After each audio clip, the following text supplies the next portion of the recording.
Good afternoon, classmates, and to our smart and gorgeous professor, Dr. Annalyn V. Inarda.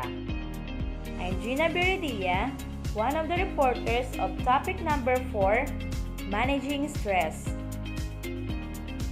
Introduction. It's not the stress that kills us, it's our reaction to it, by Hans Seyle. What makes the situation even more complicated is the fact that individuals may respond to the same set of circumstances differently. Stress is subjective, and people respond to it in various ways. One person might see a situation as highly motivating and energizing, whereas another might become quite distressed. It is important to remember then that what causes stress for others might not be what causes you to feel stress. Statement of the problem. Number 1, how to cope with stress. And number 2, what are the ways of thinking, the consequences and cost of stress. Coping with stress. Now let us look how you cope with stress. Number 1, skipping meals. 2, talking with friends. 3, setting priorities. 4, sleeping less to work more. 5, increasing alcohol consumption. 6, getting angry. 7, crying. 8, eating healthy. 9, exercising. 10, deep breathing and relaxation. 11, spending less time with family. 12, distancing self from the stress. 13, problem solving. Number 14, smoking more.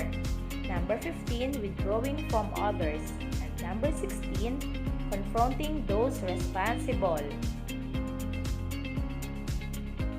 In items 2, 6, 7, 12, and 15. Number 2, talking with friends. Number 6, getting angry. Number 7, crying. Number 12, distancing self from the stress rather. And number 15, confronting those responsible may be considered primarily emotional coping strategies. Items 3, setting priorities. 13, problem solving. And 16, confronting those responsible. These are focused on problem solving. Items number 1, skipping meals. Number 3, setting priorities. Number 4, sleeping less, work more. And number 11, spending less time with family. These may be viewed as attempts to manage and control time. Items 5, increasing alcohol consumption. Number 8, eating healthy. Number 9, exercising. Number 10, deep breathing and relaxation. And number 14, smoking more. These are attempts to cope with the physical symptoms of stress may be manifested in behaviors described in these items.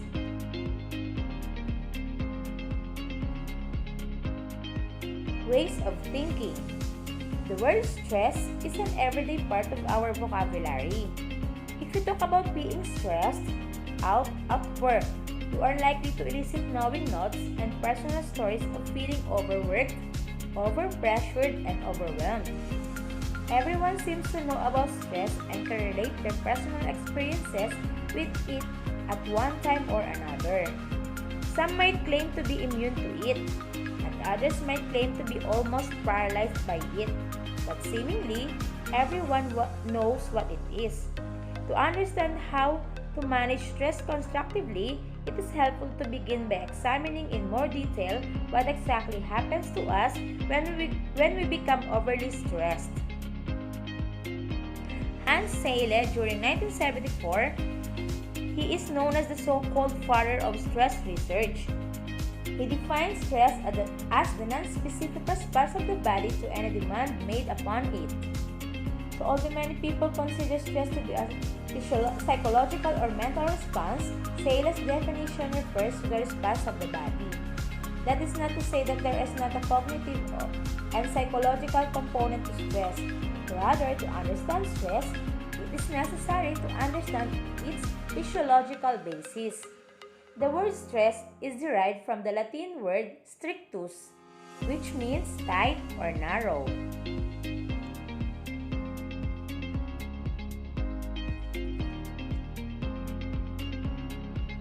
During 1956, Seyle suggested that stress occurs in three major stages, but together, he referred to as the general adaptation syndrome.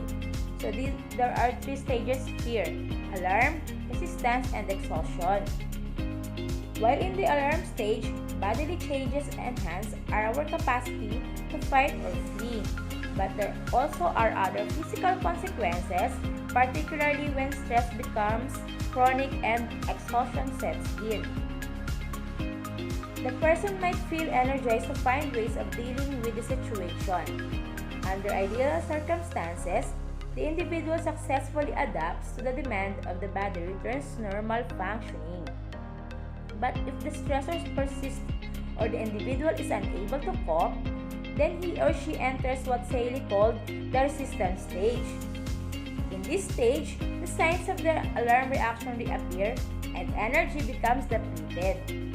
Eventually, adaptive mechanisms collapse and exhaustion occurs, as what is shown here. So exhaustion, continued stress causes dependency to pain. As Seyle during 1974 stated, it is immaterial whether the agent or situation we face is pleasant or unpleasant. All that counts is the intensity of the demand for readjustment or adaptation.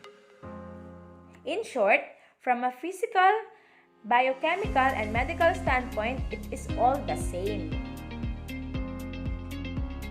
During 1993, Smith explained that the stress response begins in the core of a person's brain in the hypothalamus, sometimes called the stress trigger.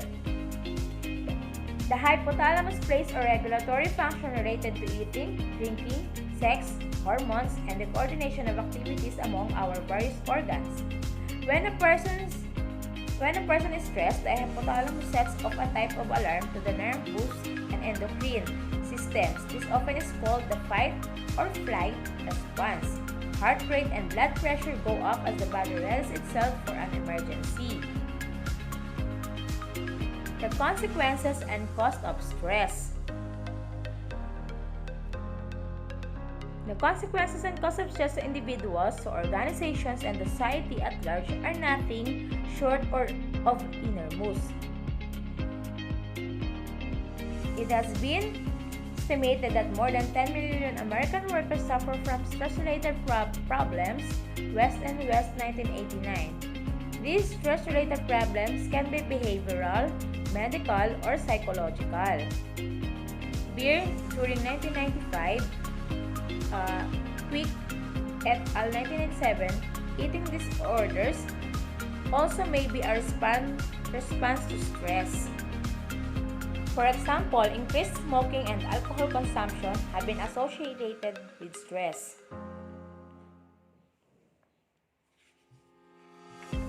Stress can lead to behavior that interferes with our relationships with others.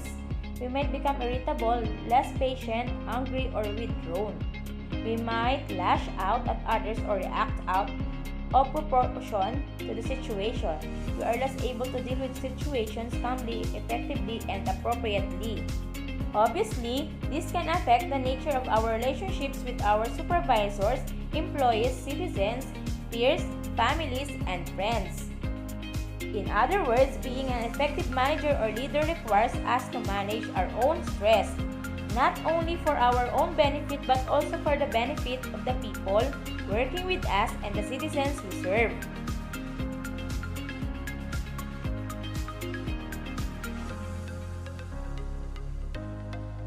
Stress can also make us accident-prone.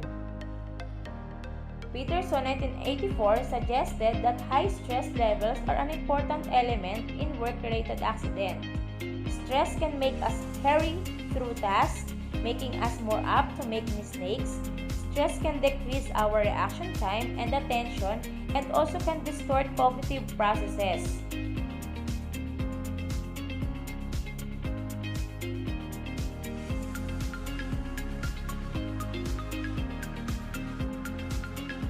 Stress can also lead to workplace violence in extreme cases. In the United States in 1994, violence in the workplace resulted in the murders of 1,071 people and in injuries to another 160,000, according to Elias 1996. Violence has been found to be the cause of 12% of all occupational deaths.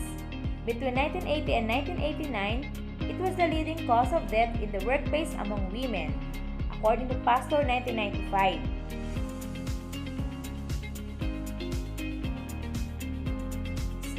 Stress compromises our immune systems, making us generally more vulnerable to illness and disease.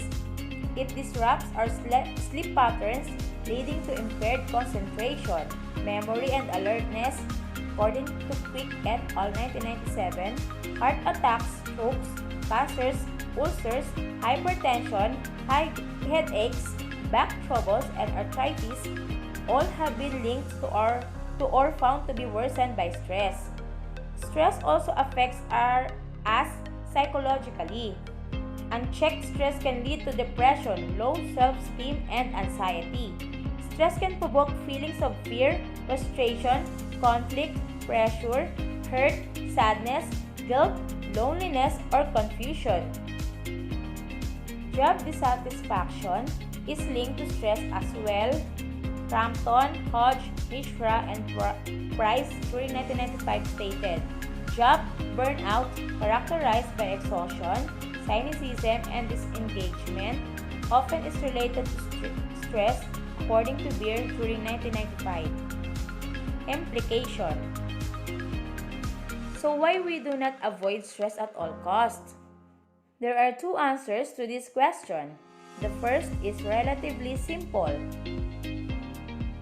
We cannot avoid stress while we are still living normal lives. Second is that we would not want to do even if we could.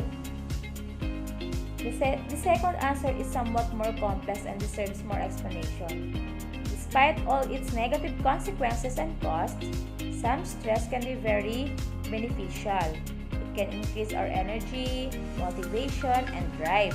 Too little stress can lead to impaired attention, boredom, and apathy. The results of too much and poorly managed stress already have been described, but appropriate levels of stress help us to focus our attention, make our awareness more acute, and promote sound decision making. That's all. Thank you for listening, classmates and Ma'am Annalyn Inarda. God bless po.